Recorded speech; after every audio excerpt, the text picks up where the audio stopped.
You all set?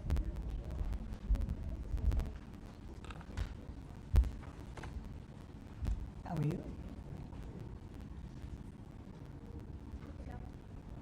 Thank you very much for being with us. It's a good time for this country, whether you have the hottest country anywhere in the world. I think you're hearing it from a lot of people, not just from me. We're doing very well in so many ways, and the gentleman on my right, we recruited him. We tried to get the best person. We got a man that you'll hear in a second has done an amazing job with respect to Social Security. He's running it, and he's running it like nobody ever even dreamt possible. And it's the 90th anniversary right now of Social Security. So today we celebrate that 90th anniversary of one of the most significant pieces of legislation ever signed into law, the Social Security Act of 1935, and we're going to make it stronger, bigger and better, really doing a job. In the campaign, I made a sacred pledge to our seniors that I would always protect Social Security, and under this administration, we're keeping that promise and strengthening Social Security for generations to come. You keep hearing stories that in 6 years, 7 years, Social Security will be gone, and it will be if the Democrats ever get involved, because they don't know what they're doing. But it's going to be around a long time with us. Very much, you'll be surprised to hear some of the numbers. I'm delighted to be joined by the Commissioner of the Social Security Administration, Frank Bisignano, who in the world of business, in fact, I wrote some of the little things down that he's had an amazing, he was Chief Operating Officer of J.P. Morgan Chase. He worked for Jamie Dimon. And Jamie Dimon said that he was amazing. So think of that, Chief Operating Officer, J.P. Morgan Chase, had a storied career. Then he went to First Data. For those in the business, you'd know it's the largest payment company anywhere in the world. And worked for Henry Kravis, and it was in big trouble. He took it over as CEO. He made it incredible. They merged with Fiserv, and he became CEO of that, and that became extremely successful. That was in Milwaukee. I guess they have the Milwaukee Arena, and where we had some good success and some good speeches. But he's a really legendary guy, and he wanted to do this. I mean, he just wanted to straighten out Social Security because he loves our country. And what he's done in a few months is amazing. Almost 60 million American seniors rely on Social Security for peace of mind and a life of dignity and retirement. These Americans paid into the system, and they deserve leaders in Washington who are going to protect the benefits they've had and protect Social Security. Under Biden, Social Security went down like nobody's ever seen. It deteriorated. There's never been anything like it. The 4 years of Biden were very, very destructive.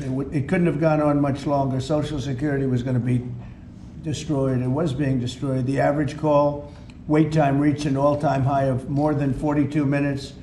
Field office wait times were at 32 minutes, which is unheard of, and the disability claims backlog was the longest ever in recorded history. In other words, it was run just like the country was run. It was run really badly. But I'm pleased to report that under our leadership, and Frank in particular, the changes he's made and what he's done is sort of a miracle. Sort of like what happened with the country as a whole. Field office wait times are now down 30% since last year, and it looks like it's going to a total record number. And the record was set in a long time ago when the world was a lot different place. We're gonna beat that record. Call wait times are down 73% while serving twice as many customers per day. The disability claims backlog is down 26%, and seniors now have 24/7 online access to their accounts, which they never had before, whereas under Biden, the website was down 29 hours a week for maintenance purposes. It was essentially not open very much. They were always maintaining it, but they didn't know what the hell they were doing. They had a person running that had no idea what they were doing. Among my very first acts was to order all government employees to return to the office or be removed from the job, which means our Social Security offices are now open for full business hours 5 days a week. So unlike being shut down all the time, we're open at record levels also. We're making it really great for the people that want and demand Social Security, and they paid into the system. They deserve it. Last month, I signed one big, beautiful bill and allowed no tax on Social Security for our great seniors, okay? So how's that? Not bad, right? No tax on Social Security for our seniors. And to protect our benefits, we've already kicked nearly 275,000 illegal aliens off of the Social Security system. These are people, many of them have already left the country, and yet we were sending them checks all the time. And 275,000, and that number is now even larger than that, Frank. It's an unbelievable job. And what that's doing is making the system strong. It's making it strong. Biden never kicked anybody off. Everybody joined. And we're carrying out historic deportations to remove many more illegals committing Social Security fraud. It's the Social Security fraud that was taking place at levels that nobody's ever seen. We cleared 12.4 million names listed in the Social Security database over 120 years of age. Think of that. So we had 12.4 million names Where they were over 120 years old. Is that right? That's a hell of a statement. I have a feeling, Dan, that's not really gonna, that really didn't happen, did it? So you have 12.4 million names listed in the Social Security database that were over 120 years of age, meaning you were breaking records, because I've never heard of anybody at 125. There were nearly 135,000 people listed who were over 160 years old, and in some cases getting payments. So somebody's getting those payments, and we're after that. We're also fighting the menace of inflation to make life more affordable for American seniors, and we've ended Biden's inflation nightmare. So we had the worst inflation in the history of our country, and now our inflation is down to a perfect number, a beautiful number, hardly any at all. And yet our country is taking in tens of billions of dollars and trillions of dollars, actually trillions of dollars in tariffs. You know all about it. It's been amazing. They say, why are we taking in so much money? Last week they found $29 billion and they couldn't figure out where it came from. I said, check the tariff shelf. And they said, how did you know that's where it came from? We're taking in billions and even trillions of dollars in tariffs, paid by other countries who, frankly, were taking advantage of us for many, many years. And they were doing that to us, but our people didn't know it. We didn't have smart business people. We've ended Biden's inflation nightmare and came in below expectations, and yet, again, this past month, we set records. Gasoline prices are way down, and really dramatically, as everybody knows, and energy prices have been going down, other than in certain states where you have Democrat-run states where they put windmills all over the place. Anytime you see a windmill, you'll say, well, they have bad energy costs, and it's happening in New Jersey. I saw that there's a revolution going on in New Jersey. They closed up a nuclear power plant, and they're raising electricity rates by 21, 22, and 28%, something like that. And you're going to have a new governor in New Jersey. I tell you what, you have a good man running in the Republican Party. He'll get him down. But what they've done is they've killed so many good sources of energy for very expensive windmills and lots of other things that don't work. 401ks and retirement accounts are soaring, and the stock market is setting record highs. Almost every day we're going record highs, and yet we're taking in hundreds of billions of dollars in tariffs. So it's turned out that Trump was right and they were wrong. A few smart people knew what was going to happen. A few of us were right. So we're going to keep the fighting going. We're going to make America's seniors every single day. We're going to fight for them. We're going to make them richer, better, stronger in so many different ways. But Social Security is like pretty much the one that we think about, and we love it, and we love what's happening with it. And it's going to be good for 90 years and beyond.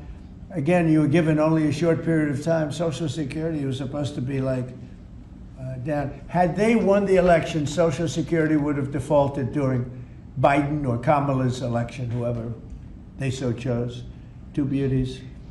And now what I'd like to do is ask Frank to say a few words. Again, this is a man with a really storied past. He's one of the most successful anywhere in the world. What he did at J.P. Morgan Chase and what he did for Henry Kravis and all of the others are like legendary stories. And he just wanted to do this.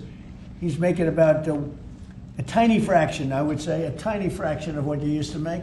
But he didn't care. He wanted to do it. He made a lot of money. And he said, I want to run that system. I want to put it back on track. And he's got an unbelievable talent over there. It's like a different place. So, Frank, would you say a few words, please? Sure. Thank you. There's less than 1% tiny fraction, sir. Is that what it is, less than one? That's a tiny That's fraction. an honor. It's an honor. It is an honor. And I'd like to start off by thanking the President for his tireless effort in running the country, in what he's done across the country, meeting every commitment.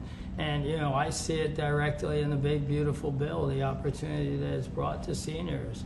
But his effort on every commitment, delivering against it, and delivering on world peace tirelessly. I'd like to also thank him for my opportunity. You know, he's teasing me, I'm teasing him about the economics of the job. But the reality is to serve 300 million Americans, which is what Social Security serves, is a tremendous honor. And him putting that faith in me and building what I believe, and I think I have a right to say it, is the best leadership team ever assembled in the White House and in the cabinet. So that's my great honor. So I come here and get the opportunity to serve the American public in a manner that I never imagined in my life. And what we found was the opportunity to fix a foundation. The reality is, people talk about 72 beneficiaries. I talk about over 300 million Americans with a Social Security number that we must protect through the system. And when you look at what we talk about in eliminating Social Security numbers that were live in the system, they could carry fraud through the whole system. So the first thing was root out fraud, waste, and abuse. But while doing it, the best way to be more efficient is provide more accurate payments and better service. And you heard the numbers. I think the most staggering number is that we had a website that was down 29 hours. This will be a digital-first agency, and we are building my SSA accounts. That's the digital account. And we have a bold goal of 200 million Americans to have a digital SSA account by the end of next year. It will happen. Just like we had a bold goal of single-digit wait time on the calls when they were at 40 minutes. And we did that. This is my 100th day. We did that within 90 days, right? Get the web up and running, bring technology to our field offices, use digital presence to answer and serve the American public. That's the job. When we do all that, then we'll really know the answer to if we have a hole, right? I was presented in my second week on the job with $18 billion in errors by the Inspector General. It was public. In less than a month, we solved 9 billion of it. So that's the type of swift action we can take, right? You see the things like the big, beautiful bill for the seniors. You see better digital services. You see field office wait times down. If you make an appointment to have a field office visit, it now happens in 6 minutes. Unprecedented. We are serving more people and delivering more than was ever delivered before in a manner with the highest possible quality, and we've just begun. You should expect this to be a great digital-first agency.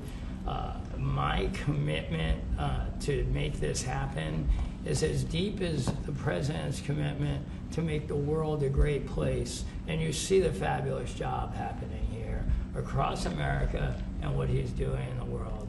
You should expect Social Security, just like the President I thank him for making America great again. It's happening. Social Security will be great again. You have my commitment. Thank you, Mr. President. Thank you very much, Frank. I'm going to sign the new proclamation, please. Sir, this is a proclamation both commemorating the 90th anniversary of the Social Security Act, the signing of the Social Security Act, and also the incredible accomplishments of your administration, fixing and promoting and safeguarding Social Security. And it also obviously mentions the fact that as part of the One Big Beautiful Bill, a vast majority of our senior citizens are no longer paying taxes on their Social Security benefits, as you promised in your campaign and as you delivered for the American people. That's a big factor, isn't it? Huh? Yes, sir. That's great. I think they're very happy about it, too. They're very happy about a lot of things. Good job, Frank. Thank you, sir. And Frank has brought with him some of the most talented people in business, and they were making a lot of money, but they made a lot of money. They had money they didn't have to make anymore, and they just want to do this. They want to have our country become strong and good, and that's what's happening, and we're doing that in a lot of locations, a lot of areas. You deal with some of the people that are commissioners, that are secretaries of state, secretaries of treasury and commerce, people that were really, really successful people, and they gave all that up to make a very small amount of money. They don't even consider it a fraction. You say 1%, less than 1%. That's pretty good. That's a big pay cut. But Frank is one of the most outstanding of all. His career has been incredible, and you just have to look at what happened at J.P. Morgan Chase and look at what happened with First Data. First Data was the biggest company of its kind in the world, but it was not going to make it. He went in, and it became a tremendous success, and merged into another company, and he became the head of that company. Then he said, let me go save Social Security, because as big as that stuff is, it's small potatoes compared in terms of numbers, right? In terms of numbers, these are big numbers. Government numbers are big numbers.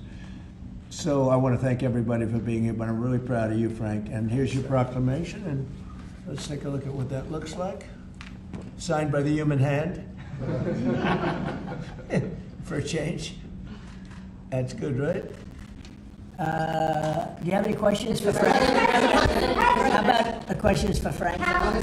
For Frank? Mr. President? Yes, on Social Security. Please.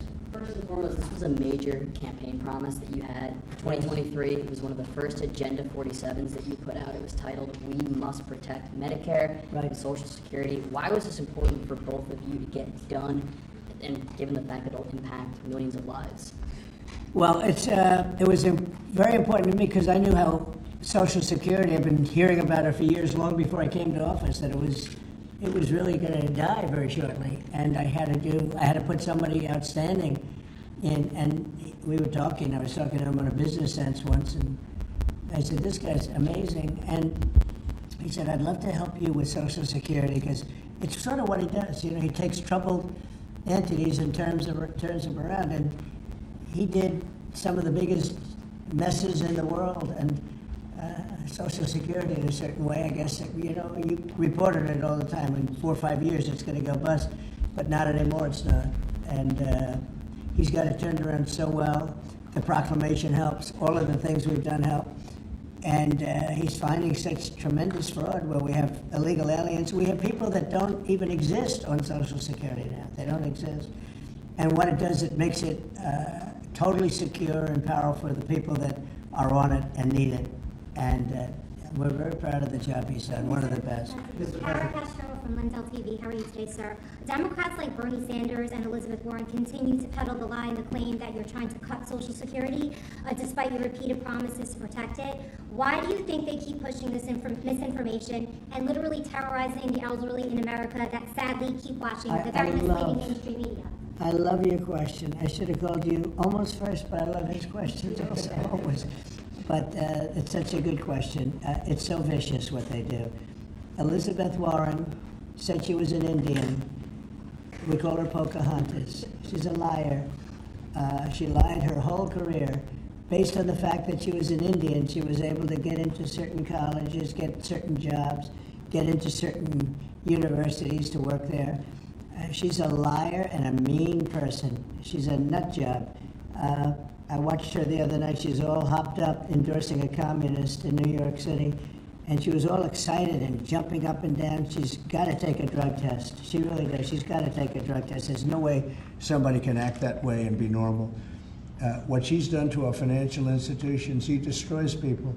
Do you know that you had a lot of great banks in the Midwest and banks that loaned to farmers and others, and they went out of business? She put them out of business. Stone cold mean.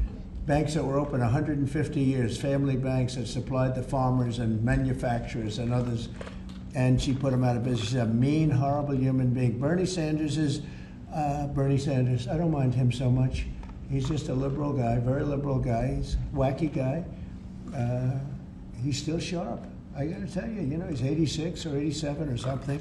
He's still sharp. You compare that to Joe Biden, it's, sort of what happened. So I don't mind Bernie Sanders. With him, you know what you're getting. You're getting a guy, he's a nasty guy, but he's somebody that, I don't know if I call it a fastball, but he's able to throw the ball pretty well. He's okay. I watched him the other day. He was totally on the opposite side of things. I will say this, the biggest issue right now, and an issue that's really taken hold, is crime, stopping crime in the cities, and the Democrats are fighting the stopping of crime. So I think that's like men playing in women's sports is okay, or transgender for everybody, okay, but this is a bigger, and at the border, we had 0 people come in, and this is done by a liberal group. They're the people that do it. I have nothing to do with it. 0 people in 3 months. We had 0, 0, and 0 for 3 months.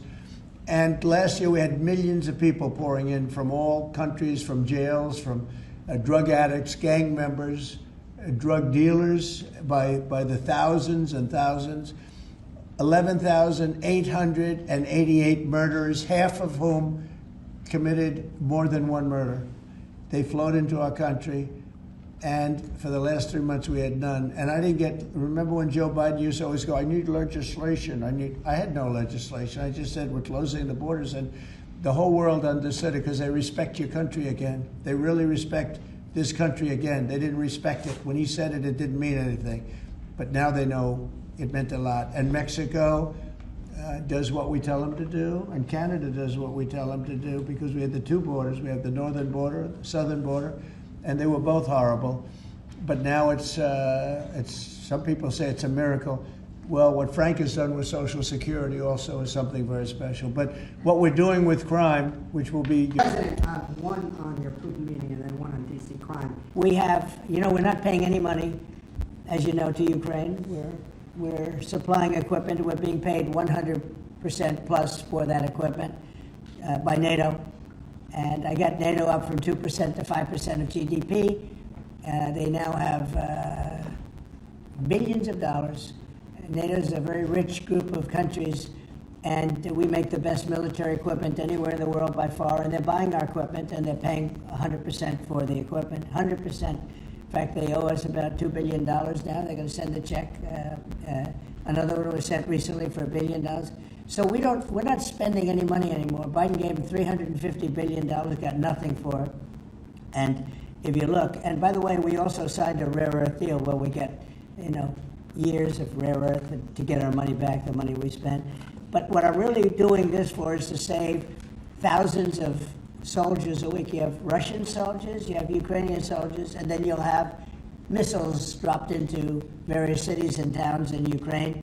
And they're losing last week they lost 7,251 people, mostly soldiers, Russian and Ukrainian soldiers. We had one war raging, as you know, for 37 years. One in the Congo with Rwanda was raging for 31 years. We solved 6 of them, made peace, not just solved them, we made peace. If you look at Pakistan and India, planes were being knocked out of the air. 6 or 7 planes came down. They were ready to go, maybe nuclear, we solved that. I thought this would be maybe an easier one. It never made sense, this war. It would have never happened when I was president. If I were president, this war would have never happened. But millions of people have been killed. And I'm there for one reason, to see if I can solve. This was Biden's war. This isn't my war. I want to see if I can stop the killing. Yeah. Rare earths, do you plan to offer him access to that at all? We have great rare earth We made that as payment for all of the money that we've spent so foolishly in Ukraine. We spent $350 billion. Now, Europe spent $1 billion. That's a lot of money. They spent $100 billion.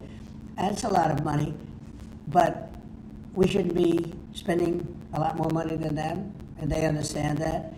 And I think that's maybe why we're not spending money anymore. We're not spending any money. They're paying us for everything. So people are shocked when they hear it. They don't even understand. They don't even write about it.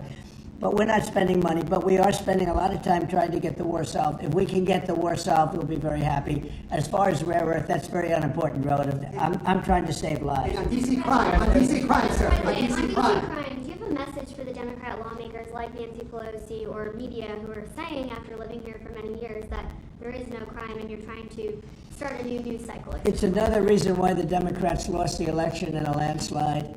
They lie. It's just lie. Look, the crime is very bad. I think they'd be much better off saying, we want to help President Trump with the crime because it's an epidemic. It's a tragic situation. It's the worst it's ever been. And we want to help President Trump with the crime as opposed to, he's a dictator. He's a dictator. People are so happy to see our military going into D.C. and getting these thugs out. As you know, we arrested a lot of people yesterday. We arrested a lot of people today. We're getting people that have arrest records that you wouldn't believe. 28 arrests, 15 arrests, brutal people. And we're going to have to do something about this cashless bail because people shoot somebody, they kill somebody, and they're out on the street in less than an hour. Now, that's when it's all started in New York, in Chicago, Los Angeles. You take a look. If we didn't go to Los Angeles to help this incompetent governor and a mayor that doesn't know what the hell she's doing, if we didn't go to Los Angeles, you wouldn't have a big part of it burned down. The other part of it would have burned down, too. You would have not had, I don't think you would have been able to have the Olympics. We have the Olympics. I have a lot at stake with that because I'm the one that got the Olympics. I got it in my first term, and I was saddened because I got it for what would be my third term, okay, which turned out to be second term. And the Olympics, it's a great honor, but I felt badly because I said I won't be president when the Olympics came. Well, through circumstance, I am president. I want to make sure the Olympics is great, the World Cup is great, and the 250, maybe the most important of all, is the 250-year celebration is great. So what's happening is we will work very hard. You would not have had, I don't believe that if I didn't send in the troops, I don't think you would have had Los Angeles in condition to have the Olympics. I think you would have had to tell them, I'm sorry, you're going to have to go someplace else. And if you look at the police commissioner or the sheriff, he said, we really needed them. Thank God they were here. We really needed them. That was the first 2 or 3 days. After we solved their problems, then he said, well, I think we could have maybe done it. No, he was told what to say. He said, you go back to your files and see what he said. He said, thank goodness they came. If I didn't go and put our military there, or National Guard in that case, and we'll go military if we have to, but the National Guard went there. They were very effective. If we didn't do that, I don't think you would have had the Olympics in Los Angeles. The place would have been just like the 25,000 houses that burned down. Where, by the way, the governor ought to focus on getting their permits. You know, the federal permits are given. Those are the hard ones, and they were given a long time ago. People can't rebuild the house because they can't get permits from the state and the city. And they ought to focus on that because it's very upsetting. I went there right after the fires. I walked the streets and I met a lot of great people that want to rebuild their homes. We took care of it from the federal standpoint, but they're not taking care of it from the city, the mayor and the governor. They're not getting their permits. Today, the Washington, D.C. police chief issued an executive order allowing metropolitan police officers conducting traffic stops to notify federal immigration. I think if the Democrats aren't strong on this issue, they won't be able to do it. I think this is a bigger issue than all of the other ridiculous things that they, like open borders. Well, open borders is bad. Open borders has caused a lot of this problem, allowing millions and millions. I think 24 million people were allowed to come into our country. Many of these people from prisons, from jails, from mental institutions. This was the Biden policy, and I don't believe it was him. He was never there before. It was the people that encircled this very beautiful desk, the Resolute desk. radical left lunatics who were smart, but radical left. And I'm very happy to hear what you just said, because I've heard that. And Mr. President, on LA, if I may, the mother of a 15-year-old California boy was briefly detained at gunpoint in a case of mistaken identity. The LAUSD superintendent says that surveillance video shows armed agents wearing police and border patrol insignia. This character from, where was he from? They talk about him as a candidate. He's got no chance. The governor of Maryland, I watched him this morning saying that the governor of Maryland, yeah, they say maybe he'll be a president. He's not presidential timber at all. But I heard him today talking about how the National Guard or the military is not trained in police, but they're trained in common sense, and they're trained in not allowing people to burn down buildings and bomb buildings and shoot people and all of the things. They've done a great job. Again, if we didn't send them, and very importantly, if we didn't send them into Los Angeles, the rest of Los Angeles would have been burned down to the ground. When you look at Minnesota, Minneapolis, I sent them into Minneapolis because the governor wouldn't make the call. If I didn't do that, you wouldn't have a Minneapolis. It wouldn't be, I don't think it would be existent today. You remember the famous scene burning over the CNN anchor's shoulder? He said, everything seems to be very peaceful. And behind him, the whole city's burning down. So you had the whack job governor who ran for vice president and made a fool out of himself. You would have had, I saved that city, I'll tell you, I saved that city. So will you pressure Israel to allow journalists into Gaza to cover the humanitarian efforts the U.S. is pursuing? And I'd like to see that happen, sure. Would you pressure? I would like to see it happen. I would be very fine with journalists going in. It's a very dangerous position to be in, as you know, if you're a journalist. But I would like to see it. And on tariffs, Brazil, Mexico, and Latin America are getting closer to China. And they say it's partly because of the tariffs you're imposing those countries. Are you concerned them getting closer to China? No, not at all. I'm not concerned at all. They can do what they want. None of them are doing very well. And what we're doing in terms of economics, we're blowing everyone away, including China. We're doing better than any other country in the world right now. Brazil has been a horrible trading partner in terms of tariffs. As you know, they charge us tremendous tariffs, far, far more than we were charging them. We weren't charging anything, essentially. And Brazil has some very bad laws happening where they took a president and they put him in jail, or they're trying to jail him. And I happen to know the man, and I will tell you, I'm pretty good at people. I think he's an honest man. I think what they've done, this is really a political execution that they're trying to do with Bolsonaro. I think that's terrible. But they also treated us very badly as trading partners for many, many years. One of the worst countries on earth for that. They charged tremendous tariffs, and they made it very difficult to do anything. So now they're being charged 50% tariffs, and they're not happy, but that's the way it goes. Mr. President, as you know, there were some very concerning reports about crime statistics. Police are manipulating crime data to downplay crime in D.C. Will the administration release its own crime statistics to counter their misinformation? And will those individuals who are intentionally misrepresenting crime data and fudging the books, like you said, be penalized for endangering the public? They are under investigation right now. They are giving us phony crime stats, just like they gave other stats in the financial world, but they're phony crime stats. And Washington, D.C. is at its worst point, and it will soon be at its best point. You're going to have a very safe, you're going to have a crime-free city. I mean, I say that. You're going to have virtually a crime-free city. And these are strong men, but the criminals are strong men and women, but they're strong men. And these are people that don't play games. We're not playing games. These are criminals we're dealing with, and they treated people. They took one of the people that worked for us the other day. You saw the beating, the pounding, 10 against 1, and they pounded the hell out of him. He's lucky to be alive. He's barely, almost killed. And we're not going to have that happening, please. Tulsi Gabbard declassified more documents last night related to the Russiagate hoax. She's doing a great job, by the way. That was another fake story. I'm very happy with the job she's doing. That's right. They declassified some terrible documents talking about Democrats and what they did. Yeah. Radical left lunatics. It showed that then DNI James Clapper sent out emails to IC officials saying that it would be a team sport to push then the debunked 2017 ICA report, and that it might need them to compromise on their normal modalities. What's your reaction to the latest declassification, and in your view, sir, what does real accountability look like for the players It's involved? incredible what we're finding, absolute proof of guilt, and we'll see what happens. But Clapper and Comey and that whole group of criminals, they're criminals, and they made it very tough. You know, they did the fake Russia witch hunt that lasted for 2 years, and I got totally exonerated. There was no doubt about it. They should have done it in 1 day, not 2 years. But there was a whole scheme to try and demean Trump so that I couldn't win an election.